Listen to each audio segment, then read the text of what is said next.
And is Rod Liddle a bigot? We debate the state of modern Britain with a member of the liberal elite the columnist loves to hate.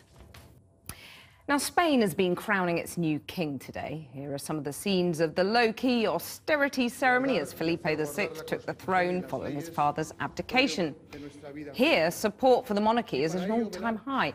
It may not quite have made David Cameron's list of British values last week, but it's certainly part of the mood music. The Prime Minister's appeal for us to stop being bashful about being British came in the wake of the so-called Trojan horse plot, claims that conservative Muslim governors had tried to influence some Birmingham schools. Belief in personal and social responsibility and respect for British institutions. Those are the sorts of things that I would hope would be inculcated into the curriculum in any school in Britain, whether it was a private school, state school, faith-based school, free school. But perhaps Mr Cameron should have gone further and issued a call for a return to what it used to mean to be British. Stiff upper-lipped, unassuming, muddling through, rather than the feckless, obese, self-deluding, self-obsessed whingers we've become, indebted, bullied by a liberal elite and dumbed down by popular culture. Or at least that's what the columnist Rod Liddle argues in his new book, Selfish Whining Monkeys. Well, Rod Liddle joins me now, along with the writer Yasmin Alibhai Brown. Rod Liddle first. Yasmin Alibhai Brown here describes herself as lefty liberal, anti-racist, feminist Muslim. She's proud of those labels. You don't think she should be? No, it's perfectly reasonable to be proud of those labels. I have no problem with that whatsoever.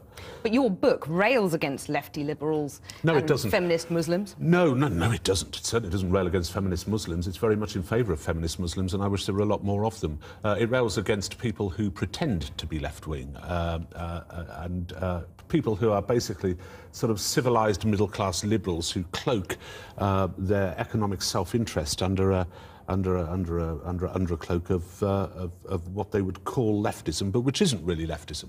So, well, if you're really railing against phonyism, you are definitely railing against mass immigration, which you say have made life worse for white working-class people.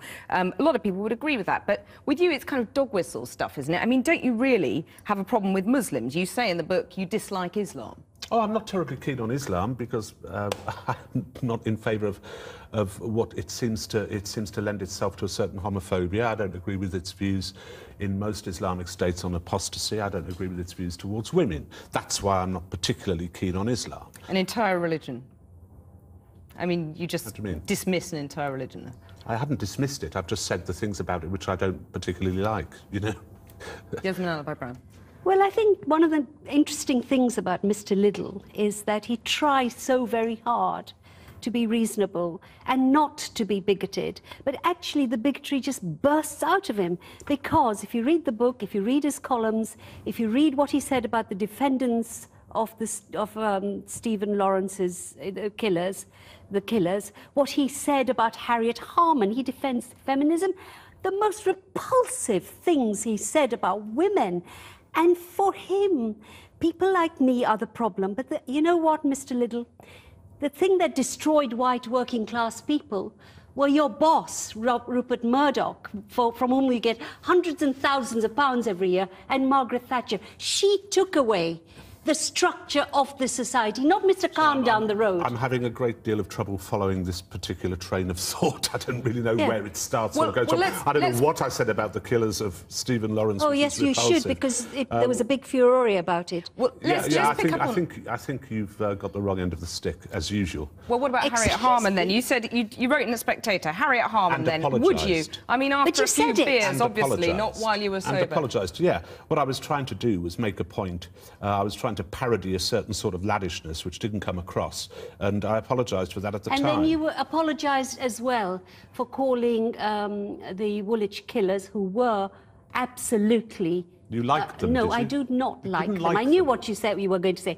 But you apologised for calling them black savages, did you not? You apologised. No, I didn't. Yes, you did. Yes, actually you did. Actually you did. You said you shouldn't have used the word black. What a lot of apologies. Like I said, you're trying to be good, but this bigotry bursts out of you. But the problem is, you see, as I mentioned in the book, which is actually not about race whatsoever. There's virtually nothing about... Hang on a second. Well, it touches on it in order to say that the things which we did, the things which I admire about the previous generation, the only thing really which we have on them is that we're less discriminatory, we're less racist than that generation, and that's a good thing.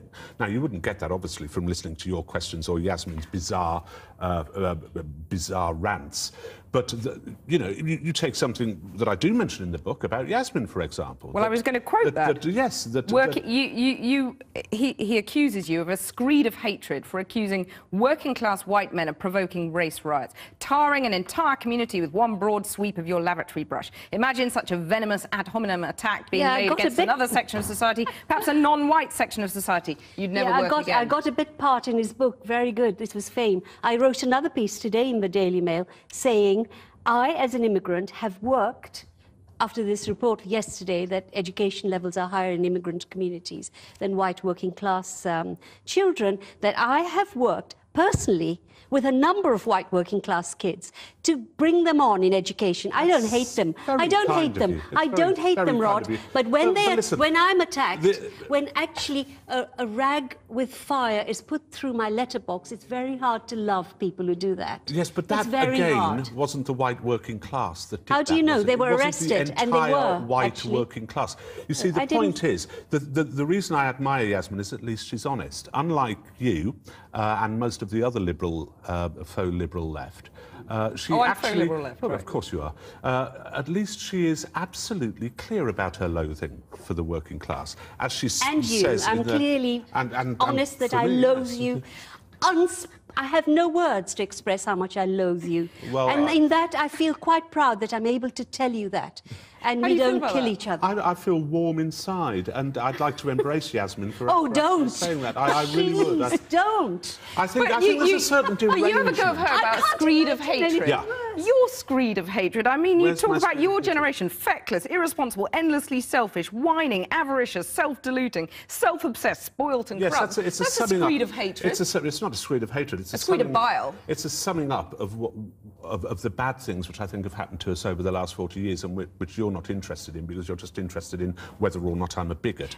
And incidentally... I haven't used the bigot word. You brought that up. You used it in the headline at the very front of the programme. Well, just now. I haven't Are you a bigot, right, then? Well, are you a bigot? No. And do you really think that the time when you were growing up was a good time if you were black or you were a woman or you were even working class? No, my point... Are you not just full of what Will Self said, bilious nostalgia? My point was that I think that is something that we have over that generation, that I think it was, that we are far less discriminatory against gay people, against women, against black and ethnic minorities. I think that is somewhere that we have definitely improved. Okay, however, I think I think there are things that we have lost since then, and I think a lot of people agree with me about that, and some of those things are a certain communitarianness. Okay. We're far less communitarian Very than briefly, we used to you be. berate an entire generation. Maybe it's just you, though.